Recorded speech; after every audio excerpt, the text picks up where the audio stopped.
Welcome back, everybody, to Boats, Beers, and Backroads. And I'm Jamie Allison, and this is a place where we kind of celebrate the people and places and all the things that make up cottage country and country living. And today we have a really cool guest that we're going to go through, talking with the brewmaster behind an award-winning craft beer destination, Couchiching Craft Brewing Company. It's in Orillia. We're going to talk a little bit about that, but they have kind of the full dining experience. They have a dog-friendly patio, I know, in the summer, all those things as well.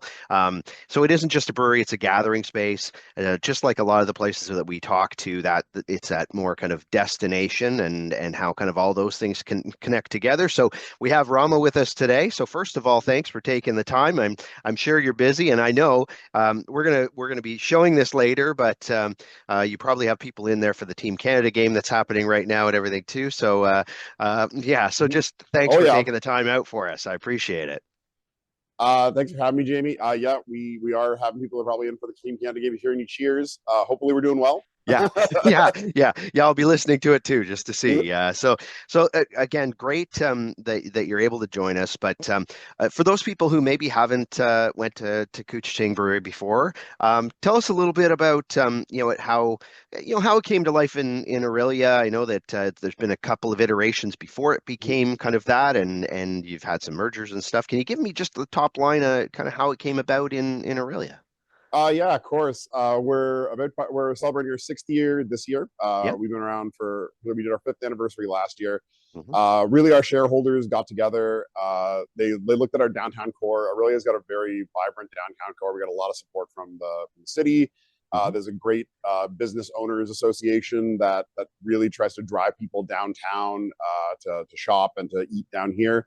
Yeah. We really had pretty much everything. We had great dining options. We had great stores for like a tiny town in Ontario, but there was no brewery, there was no place like that. So they saw a void in the market, Mhm. and they really wanted to push that. So we're right on the water.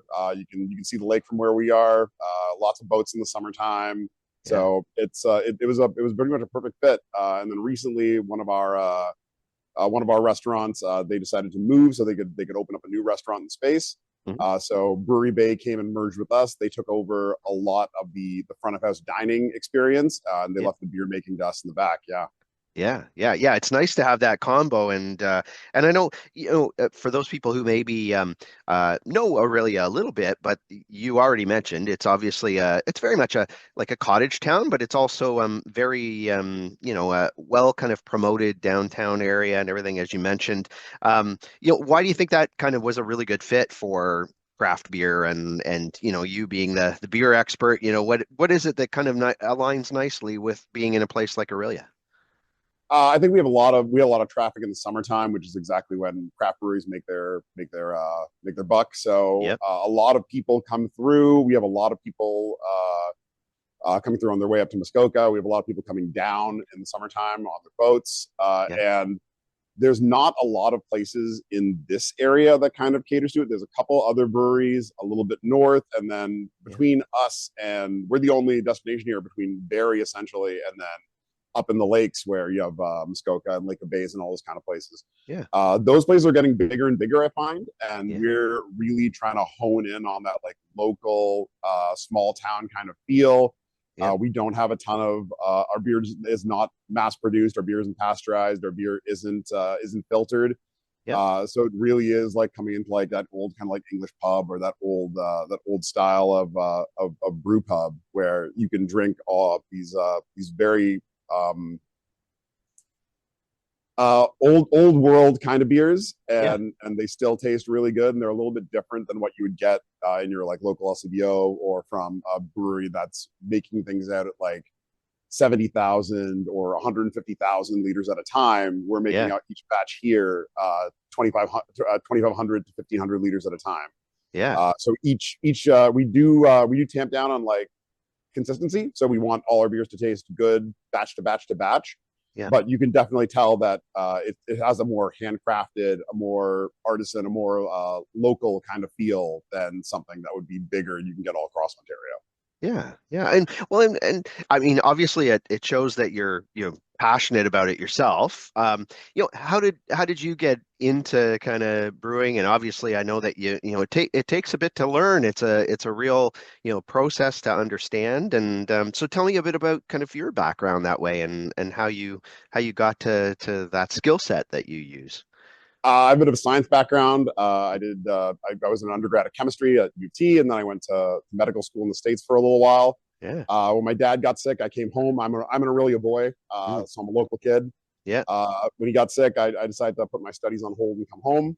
Yeah. When I did come home, COVID kind of hit, and I Yeah. started brewing in my spare time. After that, I went to culinary school at Niagara College in Niagara on the Lake. Yeah. And there, I must have talked about beer way too much because my chef professors all recommended that I leave the culinary school and join the brewing school. Yeah. So I joined the brewing school there. After that, I put in a couple of years up at Muskoka Brewery in Gravenhurst. Also great destination. Yeah. But it was a little too big for me, I feel. Yeah. So when my local brewery had an opening, I applied here, and it's been smooth sailing ever since. Yeah. Yeah. Well, and so as you mentioned, you're a smaller brewery, but you've won awards for your beer, all of those things. So, what styles are you most proud of, I guess? I mean, that's aside from the things that maybe you like yourself or anything like that. Are there a couple that you're most proud of how they've come out? The stuff we've made lately, it's been a lot of lagers. I think have turned out really, really well. We Yeah. have a smoked pilsner on tap right now. Mm. Prayer for Rain, I think it turned out really well. Enough smoke to like make you sit up and notice, but not enough to make you think you're drinking an ashtray or anything. Yeah. Uh, our lagers are usually our best sellers. Our lagers have also been the ones that typically win awards. Our German Amber Lager Yeah. won, I believe, in 2024 best amber lager in Ontario. Mm. So we do lagers really well here. I think and I'm really passionate about lagers too. When I was in school, my final project was a French Pilsner. Yeah. So we do a lot of stuff like that. I find lagers are really interesting to me because they change a lot over time. Hmm. We lager for 4 weeks minimum, and I try to lager for longer, especially in the wintertime when we can get away with that little bit extra time when we're not super busy. So Yeah. if you come in the wintertime, I really recommend you try out a lager here because we've aged them for 6 weeks, 8 weeks, sometimes a Mm. little bit longer. Yeah. And the longer you age a lager, the more often you'll get that nice, like crystal clear profile, that really crisp back taste where it's there. You taste all that smoke on our Pilsner, but as Mhm. soon as you swallow it, it's all gone, and it just Yeah. leaves you with a nice clean palate. Those kinds of beers are really interesting to me because I find with lagers, if you screw up, there's nowhere to hide. Yeah. There's not a lot of flavor going on there if it's not the beer flavor. So people are going to Right. pick up on bad flavors or off flavors if the beer's turned off, if the beer's old, if the beer's oxidized. People are going to sit up and notice and talk to the brewmaster or the brewery and be like, "Hey, this is bad because X, Y, Z."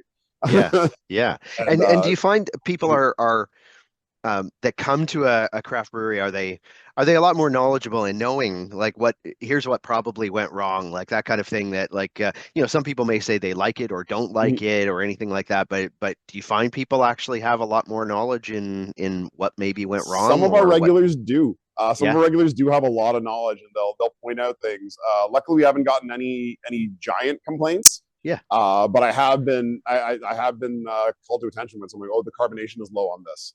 Yeah. Oh, did you? And then some people are very, very knowledgeable. They can pick out malts and hops. I have brewer friends, obviously. They'll come in and they'll be like, hey, did this happen in this brew or this happen in this brew? And they'll pick up things that other people don't pick up, obviously, because they're in the industry.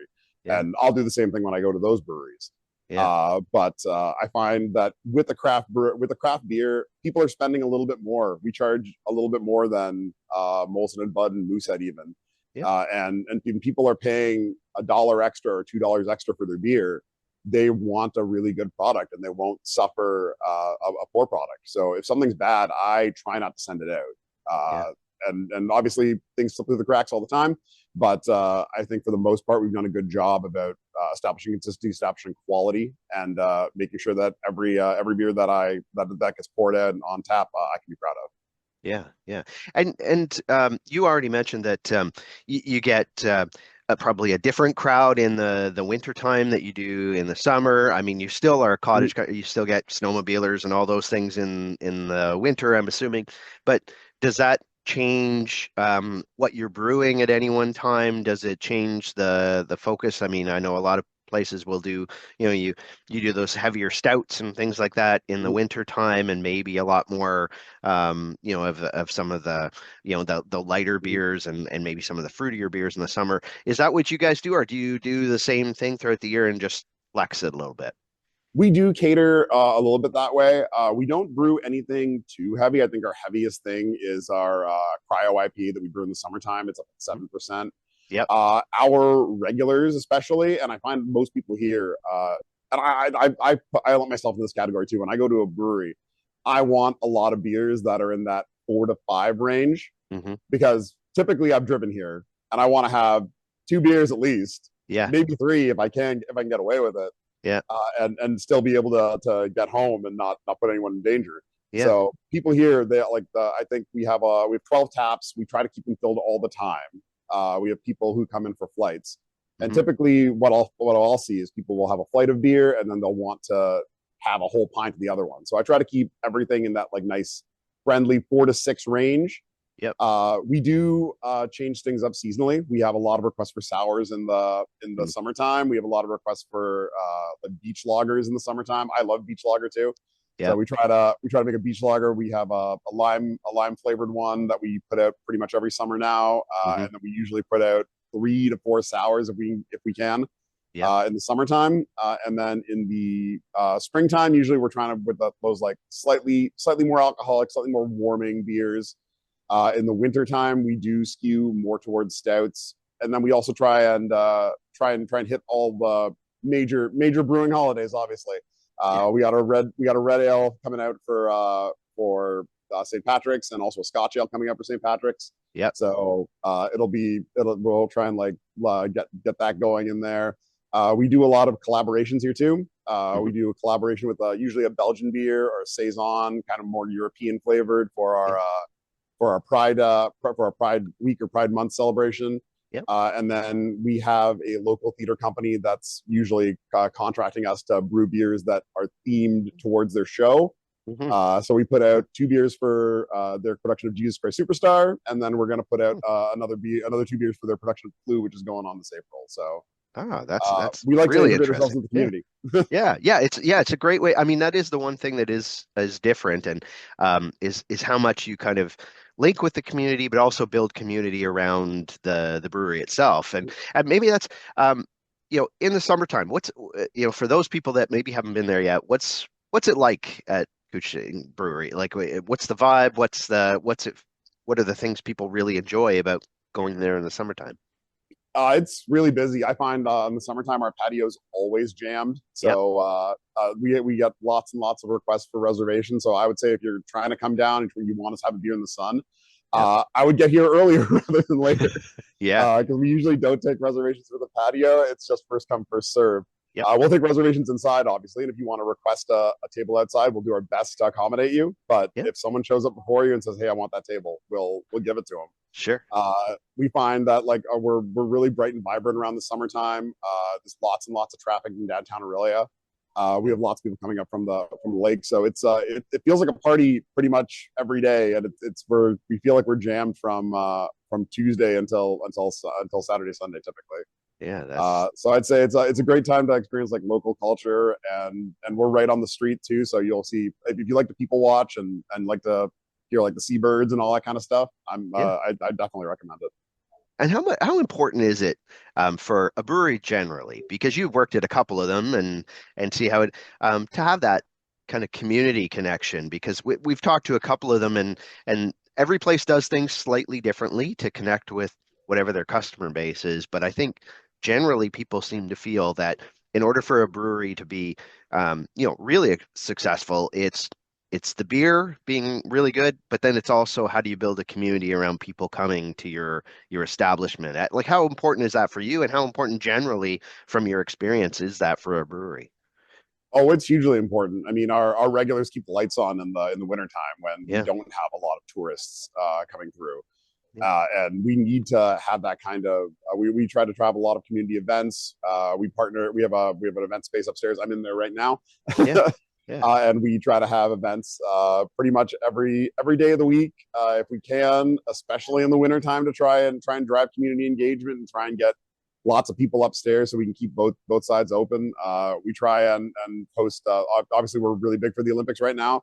mhm, We were big for the Super Bowl, and we're going to be big for the NHL playoffs when that starts, yeah. and also the World Cup this year. So we definitely try and have events to try and bring all the community downtown and fill our space with fun people. Yeah, yeah, yeah, and I mean, there's no real lack of things like you said this year in particular. There's lots of things through every phase of the year. So those places that take advantage of that seem to do really well. So one of the things is too is obviously it's different when it's less busy in the wintertime for some places, depending on where they are. You would probably be one of those that your summer is super busy and things like that. What is one of the like what's the biggest challenge for a brewery, I guess? In from a business standpoint, like what are some of the things that are most challenging and how do you try to get kind of past those challenges? I'd say one of our biggest challenges is trying to keep our beer at a competitive price point. Hmm. It's difficult to have that. We definitely need to make money, and we spend more on our ingredients than other breweries do. Yeah, Due to me demanding a higher quality, obviously. But at the same time, you can't have people coming in and being like, "Oh yeah, that can's $7." Like yeah, that's insane. Then no one's going to pay that. It's yeah, not you can't charge $20 for a pint of beer. It's not possible right now, and people won't put up for it. So yeah, our biggest challenge is trying to keep costs down, especially in our current economic climate yeah, with tariffs coming. A lot of our ingredients used to come from America, at least, yeah, and we've had to really change tack. We've gone the opposite direction and trying to go hyper local. We try and get most of our ingredients from Canada. We mhm, cut out most of our American malts. Most of our Canadian malts now come from Alberta and Saskatchewan. mhm, We import more European style hops from Germany and in the UK, where we can get competitive price points. yeah, We try and use hop extracts a little bit for our fruitier IPAs because you get a cleaner flavor, and then you also get to use less of it yeah, in order to get the same kind of effect. And we partnered recently with more local. Well, not even recently, sorry. We get all of our yeast from companies in Canada now. So mm, good, yeah, those companies in Canada will obviously not tariff us, but yeah, yeah, also we get to support local business, local Canadian business, and try and keep Ontario craft beer Ontario the same way. yeah, I'd say our other big challenge is a little bit with the government. They definitely haven't caught up to where we want them to in terms of taxes and excise taxes when it yeah, comes to craft beer. If they want to, we use the Ontario Craft Brewers Association to try and put pressure on our local governments to try and make it easier for us to grow Canadian business, yeah, to have Ontario beer be the number one beer in Canada or in Ontario especially. yeah, And I think that that's definitely improving, especially with the recent taking away barriers between provinces. mhm, So we might be able to get out to like places in Quebec a little bit more, places in Manitoba a little bit more. But I think that if we can protect our own business here, then we should be doing everything we can to do that. yeah, yeah. I mean, a great message generally to have that as well. So, what advice would you give to somebody who maybe has a passion like yours for brewing and maybe something that they might want to do from a career standpoint, or really just kind of understanding it better than just kind of the tertiary level. What kind of advice do you give somebody from that end? I'd say start craft brewing. Like brew in your basement. Yeah. That's what I started doing. So I would try and get like a home brew kit. You can pick one up typically used for about $200 $300. If you want Yeah. to get a new one, it'll cost you between 500 and 1,000 if you're in that kind of price range. Yeah. But you can start making your own like 5 gallon, 10 gallon batches just in your basement. You can try and like play around with things. If people aren't making the beer you want, I mean, I hope I'm making the beer you want. But if people aren't making the beer you want, I mean, make it yourself. Like that's what Yeah. we do here too. Like that's also why I got into brewing. Yeah. One of my favorite beers, Boddington's Pub Ale, Hmm. used to be served in Canada a lot. It was my favorite beer when I was an undergrad. And then when AB InBev bought the company, they stopped sending it to Canada, Yeah. and I was upset. So I brewed it myself, and soon we're putting out my recipe here as well. So Yeah. people have a alternative there. Yeah. The other thing I would suggest to people who want to get into brewing as a career is get into one of the brewing programs. Niagara College is a great one. Yeah. There's a couple more in Toronto, and then I believe there's one out in the Maritimes at Dalhousie. Yeah. But all those programs are typically great. They'll teach you all the basics that you need to know and get you on your way. And then the other thing I would suggest is if you do have a craft brewery in your area, drop in there. If you say you're interested, I'm sure that the brewer will come out and talk to you for several Yeah, yeah, hours. yeah. It seems to be one of those things where if there's an interest, everybody, is willing to share it and share that it's not just about kind of recipes and stuff. It truly is a passion for some people. So, that's really cool too. Um, so if people are thinking about really jumping into to kind of go to Couchiching and kind of look at the different types of beer you have and everything, is there one that you've done before, whether it's there now or not? Like sometimes you get some really wild and crazy recipes that are a little out there, a little bit different, and whether you like them or not, you tried them. Have you had something really, out there that you've tried or that you think is something that you is just a really cool concept? We're always trying to push the envelope a little bit. Like I try to keep things a little bit classic for most of our cores, but then when we're doing small batches, Yeah, I really like to let me and the other brewer here just let their creative juices loose. yeah. Last year we made grapefruit radler, which I thought was great. Mm. It'll be coming back again this summer. We made a soda beer, kind of trying to make a beer that tasted like a Fanta, like an Orange Crush. Yeah, It was divisive. People either really liked it or really I hated really it. hated it. And then just recently, we partnered with the Asian fusion restaurant up the street. We made a black rice lager made with forbidden rice Oh, from China, and yeah. dosed it with Szechuan peppercorn and black sesame. Oh, It'll be on tap here probably within the week or the next couple weeks, hmm. and it is on sale up there exclusively in cans.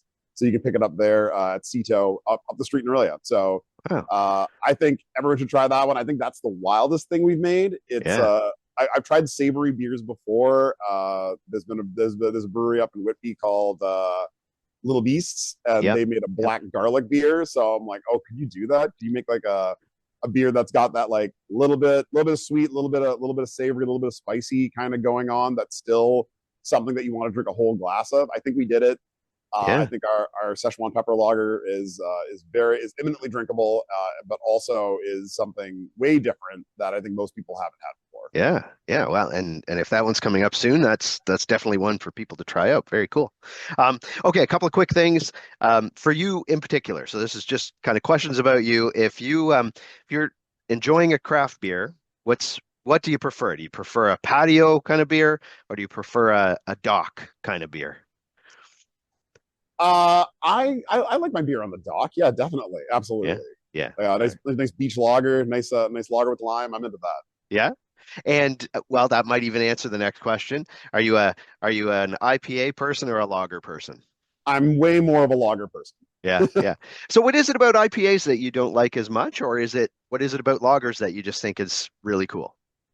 I think lagers are really cool just because I'm really into that like high carbonation, really crisp kind of flavor, and I also like Yep. that with certain lagers, like after you make a nice lager base, you can do a lot of interesting things with it. We made our smoked pilsner, as I've said. We made our Szechuan peppercorn lager. Yeah. I feel like there's a lot more versatility in a lager than there is an IPA, and I like my IPAs too. We make a great Yeah. NEPA, Yeah. and I'm Yeah. into that. Yeah. But I find like a lot of places. I'm not going to call anybody out in particular, but a lot of places they have a nice IPA base, and they just keep on throwing different hops in there. And I find I kind of get a little bit of IPA fatigue sometimes. Yep. Yep. Uh, Certain IPAs are really good. I really, really like a session IPA. Like I'm into an IPA that's in that like 4 to 4.5% range. Yep. That still has that like really juicy flavor, but Yep. isn't something that's like 7 to 8%. Yeah. A lot of breweries I feel overdo it on those like double and triple IPAs, Yeah. and at that point I'm like, okay, I'm going to drink one, and then what do I do after that? I'm Yeah. going home. Yeah. I'm taking You've had a turkey dinner after a that, basically. nap. Yeah. All right. If people are trying to follow what's happening, I mean, it sounds like you've got some really cool releases coming up, which I'm sure you promote and everything else. So, what's the best way to find out what's happening at Couchiching over the next little while for people? We do have a website. If you search Couchiching Brewing, you'll find it. We're on Instagram at Couchiching Brewing. Okay. We have a TikTok, and I believe it's the same thing. Okay. And we're on Facebook as well. And you'll find all of our releases there. Our marketing manager is usually right on top of it. So anything that gets released, he'll make a post out so you can get it as soon as it comes. You can usually have a little bit of time if it's the winter time to try and pick up something that's small batch or a little smaller. Mhm. In the summertime, I don't know. The last time we made our smoked pilsner in the summertime, it sold out in a week and a half. I Oh, went wow. away for big. I brewed it because I wanted to drink it, Yeah. and then I went away for a week and a half on vacation, and I came back and it was all gone. Yeah, I mean, it definitely sounds great. That actually sounds like the one that I would want to try. So that's I'm definitely going to be doing Well, that. if you're in So the area, yeah, come on by. for sure, for sure. Well, and again, we'll put in the show notes. We'll put all your socials and links. So if you missed any of those as a listener, just click through and it will have all those socials on there. If you haven't hit subscribe on the podcast, do that right now. We have great people like Rama on every week. But again, super busy there, I'm sure right now. So we won't keep you any longer. But again, thanks for taking the time with us today, Rama. Really appreciate it. Hey, thanks for having me. Drink good beer. Drink Ontario beer. Absolutely, absolutely. And we will definitely do our best to promote that. So again, thanks everybody, and we'll talk again soon on boats, beers, and backroads.